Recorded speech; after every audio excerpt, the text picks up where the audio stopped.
سب سے پہلی ہدایت ذاتی سطح پہ جو دینا چاہتا ہوں وہ اپنے عقائد کی اصلاح کریں، اور عقائد کو درست رکھنے کے لیے چند کتابیں میں کوٹ کر دیتا ہوں تاکہ آپ وہ کتابیں خرید لیں اور ان کا مطالعہ کیا کریں۔ ایک تو کتاب التوحید ہے، 2 جلدوں میں جو میری کتاب ہے، اس کو پڑھیں۔ سب سے پہلے تو عقائد کی اصلاح کے لیے ترجمہ عرفان القرآن اردو میں بھی ہے، انگلش میں بھی ہے اور ہندی میں بھی ہے، تینوں زبانوں میں ہے۔ جو اردو پڑھ سکتے ہیں ان کے لیے اردو میں ہے، جو ہندی پڑھ سکتے ہیں اردو نہیں ان کے لیے ہندی میں بھی چھپا ہوا ہے، اور جو انگلش پڑھ سکتے ہیں ان کے لیے انگلش میں بھی ہے۔ دی گلوریس قرآن تینوں لینگویجز میں ہے۔ اس کا مطالعہ کریں، ہمیشہ تلاوت کریں، بعد ترجمہ پڑھیں۔ پھر المنہاج السوی آپ کے پاس آ گئی حدیث کی، اردو میں ایڈیشن بھی ہے، اس کا انگلش ایڈیشن بھی ہے اور اس کا ہندی ایڈیشن بھی آ گیا۔ پھر لوکل زبانوں میں گجراتی اور دیگر زبانوں میں بھی آتے جائیں گے اس کے ترجمے۔ تو عرفان القرآن اور المنہاج السوی، ایک قرآن مجید کا ترجمہ کے ساتھ مطالعہ اور ایک حدیث کی کتاب کا مطالعہ جامع، اس کو ہمیشہ اپنا معمول بنائیں۔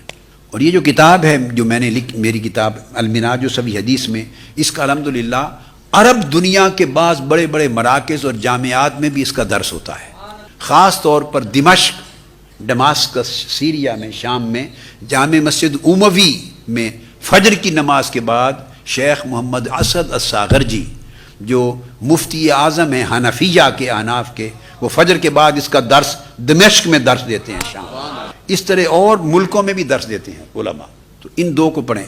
پھر کتاب التوحید میں نے بتایا 2 والیومز میں ہے، اس کو بھلے 100 بار پڑھ لیں زندگی میں تاکہ آپ کی عمر بھر عقائد درست رہیں، ان میں پختگی رہے، کوئی کنفیوژن دائیں بائیں سے باتیں سن کے آئے تو اس میں کلیئرٹی ہو جائے۔ اس طرح میلاد النبی پر کتاب ہے، اور ایک کتاب البدعت ہے، بدعہ۔ چند کتابیں میں نے کوٹ کر دی، اور اب انشاءاللہ 3-4 مہینے تک 7 جلدوں میں ایک حدیث کی کتاب میری آ رہی ہے۔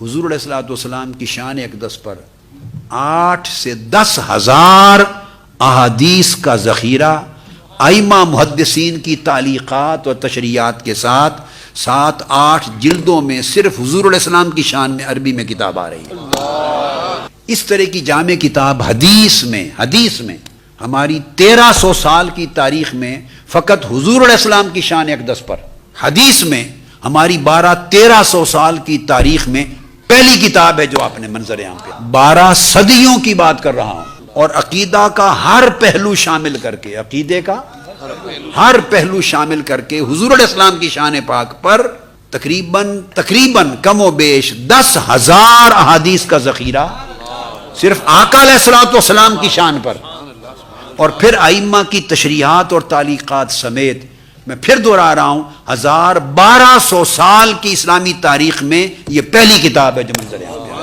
یہ بات میں نے زور دے کے 2 بار 3 بار اس لیے کہہ دی، بعض اوقات لوگ سورج چڑھا ہوا ہو نا بالکل این دن پر، تو چڑھے سورج کو دیکھ کر بھی نہیں مانتے۔ لوگوں کا اپنا اپنے مزاج ہے نا، دن ہے تو اس دن کو بھی کہیں گے رات ہے، خوشبو ہے، گلاب کا چمن ہے بھرا ہوا خوشبو سے فضا معطر ہے، مہک رہی ہے، وہ کہیں گے ہے ہی کوئی نہیں پھول۔ ایسا بھی ہوتا ہے، طبیعتیں ہیں، تو آپ کسی کو منوا نہیں سکتے۔ لیکن میں نے یہ بات زور دے کے اس لیے کہی کہ اگر بھلے کوئی کہہ دے، اس بات کا انکار کرے کہ نہیں اس طرح کی کتاب پہلے کوئی موجود نہیں، سیرت کی کتابیں ہیں، میں آپ کو پھر سمجھا رہا ہوں بھئی، میں تو حدیث کی بتا رہا ہوں، کیا حدیث کی، فن حدیث میں۔ تو اگر کوئی کہے کہ ہیں تو جھگڑا تکرار نہیں ہے، جو ہے وہ دکھا دیں، بس ختم ہو گیا۔ یہ عمر بھر ہزاروں سال کے لیے حضور علیہ السلام کی امت کی اگلی نسلوں کے عقیدے کے لیے پورا سرمایہ خزانہ ہوگا۔ یہ کتابیں میں نے چند ایک آپ کو بتا دی، ان کتابوں کا مطالعہ علماء بھی، طلباء بھی، کارکنان بھی جاری رکھیں۔